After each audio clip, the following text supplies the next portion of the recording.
नमस्कार दोस्तों, स्वागत है आपका हमारे चैनल शैतानी हॉरर स्टोरी पर।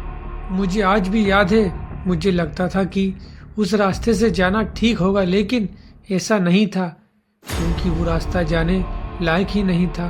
क्योंकि उस जगह पर मैं अनजान था, नया नया वह गया हुआ था और वो लोग उस रास्ते से बहुत कम ही गुजरते थे। लेकिन मैं उस रास्ते से गुजरा। मैं उस वक्त कार से अपने कमरे की तरफ जा रहा था, तभी अचानक ही कार रुक जाती है। ये बात मेरे समझ में नहीं आती कि आखिरकार कार रास्ते में क्यों रुक गई। कुछ कुछ बूंदें भी गिरने लगी थी।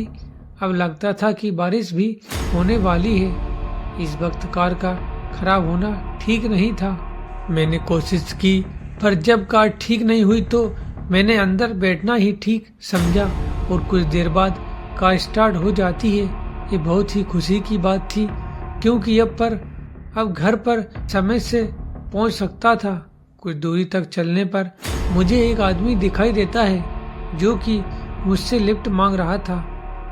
देखने में बहुत बूढ़ा लग रहा था, मौसम भी खराब लग रहा था, इसलिए सोचा कि उस आदमी को परेशानी हो सकती है और मैंने कार को रोक दिया। मैंने जैसे ही कार को रोका, वह कहने लगा कि उसे कोई भी सवारी नहीं मिल रही, इसलिए वह मदद मांग रहा था। तो उसकी बात पर मैंने कहा कि कोई बात नहीं है, आप बैठ जाइए। कुछ समय बाद ही वह कार में बैठ चुका था और उसके बाद मैं उससे बातें करते हुए आगे धीरे धीरे बढ़ने लगा। बाहर बारिश बहुत तेज हो रही थी, रास्ते भी सुनसान थे, कोई दिख नहीं रहा था, मौसम भी बहुत अच्छा नहीं था। कार भी उस बारिश में बहुत धीरे धीरे और बहुत मुश्किल से चल रही थी। भाई आदमी कुछ समय बाद ही कहता है कि बस कार यहीं रोक दो, मुझे यहीं जाना है। जब मैंने कार रोककर शीशा खोल कर उसे देखा तो उस जगह पर कुछ नहीं था, पूरी वीरान और सुनसान इलाका था।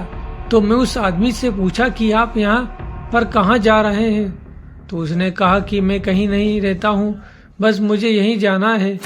ये बात सुनकर मुझे अजीब सा लग रहा था कि ये ना यहाँ पर कोई जगह है, ना ही कोई छत है।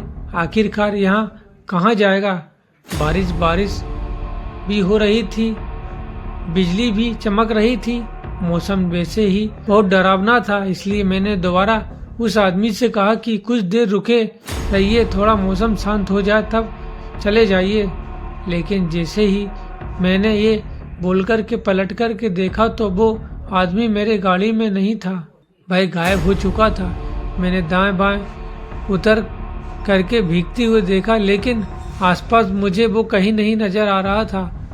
मुझे बड़ा ही आश्चर्य हुआ और डर भी लगा। सच्चाई तो ये थी कि वह कोई इंसान नहीं, एक आत्मा थी जो मेरी गाड़ी में बैठी हुई थी। मैं वहां से बहुत बुरी तरीके से भागा और दोबारा उस रास्ते पर मैं कभी नहीं गया।